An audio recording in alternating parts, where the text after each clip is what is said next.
વિદ્યાર્થી મિત્રો, આપણે અગાઉના લેક્ચરની અંદર 8મા ઉદાહરણ સુધીના 8મા એક્ઝામ્પલ સુધીના દાખલા ઘણા જોઈ લીધા હતા અને એને તમને સમજાવી પણ દીધા. બરાબર સમજશો તો સમજાશે, બાકી આ દાખલાની અંદર થોડું મગજ તમારે કસવું પડે, કારણ કે કસો નહીં તો એમાં કોઈ ખબર પડશે નહીં.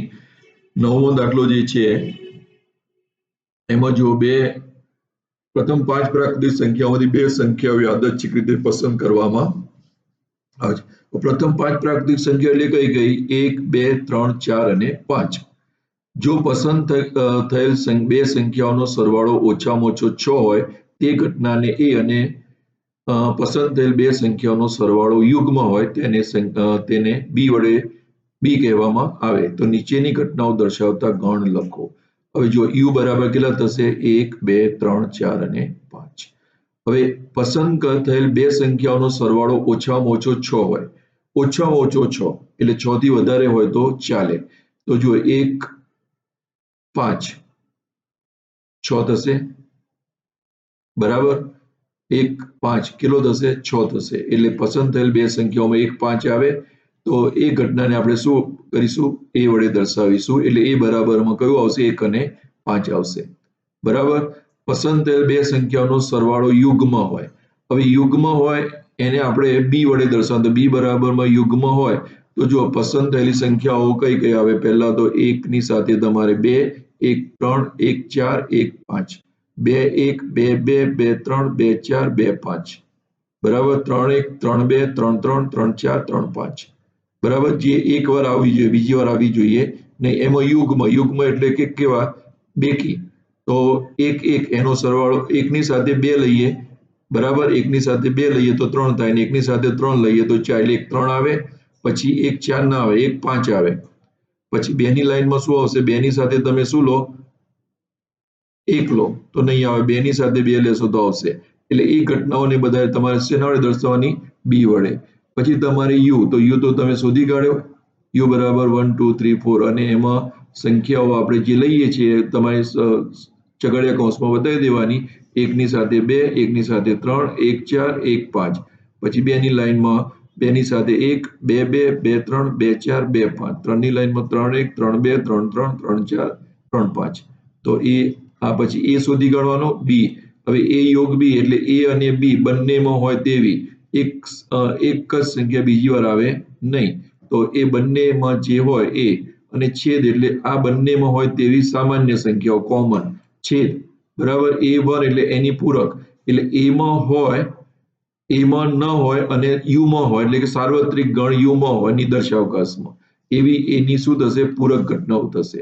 AB એટલે A - B, એ માંથી B બાદ કરો એટલે એમાં જે ઘટનાઓ હોય એમાંથી B ની ઘટનાઓ જે હોય એ બધી કોમન નીકળી જાય અને બાકીની શું આવશે? એ જે વધે તે A - B.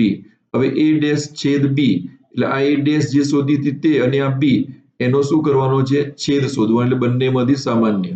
અને શું ઘટનાઓ A અને B પરસ્પર નિવારક કહેવાય?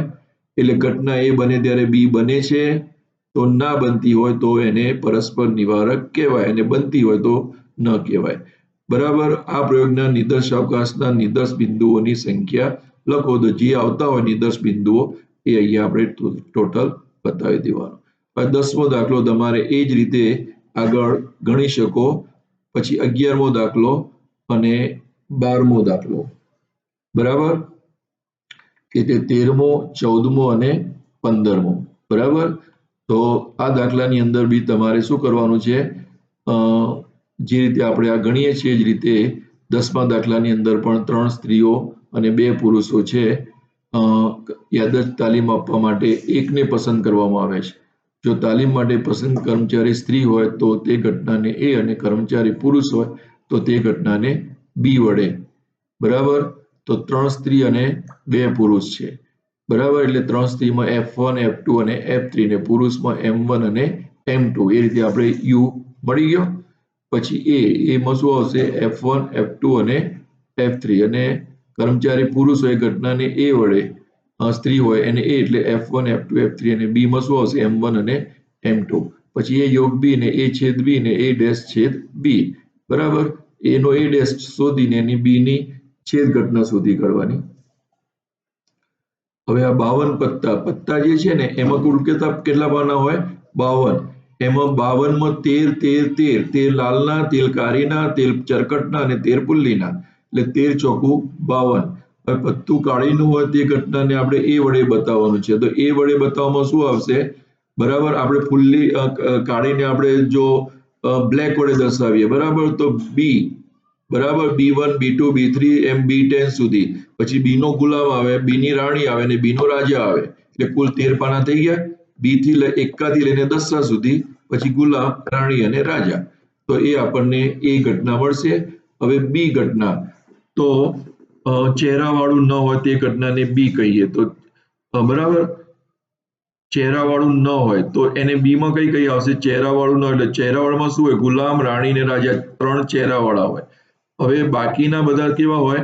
તો લાલના 10, કાળીના 10, ફુલ્લીના 10 ને ચરકટના 10, એટલે કુલ 40 પાના કેવા થશે? ઘટના બી માં આવશે. એટલે બી માં આપણે બી લખીશું, બી એમાં લખીશું કે બ્લેક B1 થી લઈને B10, પછી ચરકટમાં C1 લઈએ તો C1 થી C10, ફુલ્લીમાં F લઈએ તો F1 થી F10, અને ત્યાર પછી લાલ તો રેડ R1 થી લઈને R10 સુધી. તો એ ઘટના બી મળશે. એ અને બી માં જે સામાન્ય છે એ આપણે અહીંયા એ છે એ યોગ બી, યોગ બી છે એટલે એમાં પણ હોય અને બી માં પણ હોય તેવી ઘટનાઓ પુનરાવર્તિત થવી જોઈએ નહીં. અને આમાં બંનેમાં એ કોમન એટલે કે છે સામાન્ય, અને B1 એટલે બી ની પૂરક ઘટનાઓ. તો બી ની પૂરક ઘટનાઓ આપણે એને જે કે બી માં ન હોય અને સાર્વત્રિક ગણ યુ માં હોય તેવી ઘટનાઓ. બરાબર, હવે આની અંદર જુઓ 0 થી મોટી છે અને 5 થી નાની છે, તો A1 બરાબર, એટલે આમાં કઈ કઈ સંખ્યાઓ આવે? 1 2 3 અને 4. બરાબર, કારણ કે 0 થી મોટી કઈ હોય? 1 2 3 અને 4. અને આમાં A2 માં જો -1 થી મોટી ને 3 થી, એટલે -1 થી મોટી કઈ આવે? 0, પછી 1 અને 2, એટલે A2 માં કઈ આવશે? 0 1 અને 2. બરાબર, અને એ બંનેનો પછી શું બતાવવાનું? છેદ બતાવવાનો. એટલે આમાં ખ્યાલ આવી ગયો કઈ કઈ આવે? 0 થી મોટી એટલે 1 2 3 અને 4, એટલે A1 બરાબર 1 2 3 4, અને આમાં આવશે A2 બરાબર 0 1 2. બરાબર, 3 ના હોય, 3 થી નાની, એટલે 1 અને 2 એ શું આવશે? A1 છેદ A2 આવશે. હવે 13મો દાખલો પણ એવો જ છે. જુઓ, 2 મોટી છે એટલે કે x ની કિંમત 2 અથવા 2 થી મોટી ઇઝ ઇક્વલ ટુ છે 2 less than is equal to x and less than is equal to less than 6, એટલે 2 અથવા 2 થી મોટી અને 6 અથવા 6 થી 6 થી નાની, 6 અથવા નથી કારણ કે ઇઝ ઇક્વલ ટુ નથી, એટલે 2 3 4 અને 5 આવે. આમાં A1 માં કઈ આવશે? 2 3 4 અને 5. A2 માં 3 થી મોટી ને 9 થી નાની, એટલે 4 5 6 7 8. બરાબર, એ રીતે આવશે. તો એ જ રીતે તમારે આમાં પણ આપી દીધેલું છે, એ આપી દીધેલો છે. બરાબર, શોધવાનું શું છે? એની પૂરક ઘટના. તો આમાં 2 4 6 આપેલા છે, તો એ સિવાયની કઈ થશે? 0 1 3 5 7 8 9 10. બરાબર, એ એની પૂરક થશે, સીધો જ જવાબ. બરાબર, હવે આ 15મો દાખલો જો બહુ અગત્યનો છે. આ થોડો કોમન સેન્સ માંગી લે. તો આની અંદર શું છે કે આ 1/2 છે, 0 થી મોટી ને 1 થી નાની તમામ સંખ્યાઓ છે. એટલે 0 0.1 0 2 0 3 0 4 0 5 એમ, બરાબર, 1 સુધીની સંખ્યા 1 થી નાની. અને આમાં 1/2 થી મોટી છે, તો આમાં શું થશે? બાકીની બધી એ આવે, એટલે આની પૂરક ઘટનાઓ કઈ આવશે? એનો ડેશ શોધવાનો છે ને, તો એ ડેશ બરાબર કઈ આવે? તો 1/2 થી બધી નાની સંખ્યાઓ આવે, એટલે અહીંયા શું આવશે? 0. બરાબર, 0 થી મોટી અને 1/2 થી નાની આવશે, એટલે અહીંયા આપણે ખાલી આટલું જ લખી દેવાનું, 0 લેસ ધેન ઇઝ ઇક્વલ 0 થી મોટી, પછી x, અને અહીંયા લેસ ધેન શું આવશે? 1/2 આવશે. બરાબર, એટલે આ એ ડેશ આવશે. આ શું આવશે? એ ડેશ. બરાબર, બરાબર, આની પૂરક ઘટનાઓ એટલે આપણે આ રીતે લખી નાખવાની કે જો 1/2 થી મોટી છે અને 1 થી નાની છે, એટલે એની પૂરક શું થઈ? 0 થી મોટી અને 1/2 થી નાની, એ બધી એની શું થઈ? પૂરક. કારણ કે આ સાર્વત્રિક ગણમાં 1 થી બધી કેવી છે? નાની સંખ્યાઓ છે. એમાં આટલી આપેલી છે આપણને 1/2 થી મોટી અને 1, એટલે 1/2 થી જે નાની છે અને 0 થી મોટી છે એની શું થઈ ગઈ? પૂરક થઈ ગઈ. બરાબર? તો આમાં બહુ જ સહેલું છે આ. તો આ રીતે આપણે અહીંયા અટકીએ છીએ. હવે પછી આપણે નેક્સ્ટ ચેપ્ટરમાં આગળ જઈશું, નેક્સ્ટ લેસનમાં આગળ જઈશું. ત્યાં સુધી રજા લઈએ. બાય બાય, આવજો.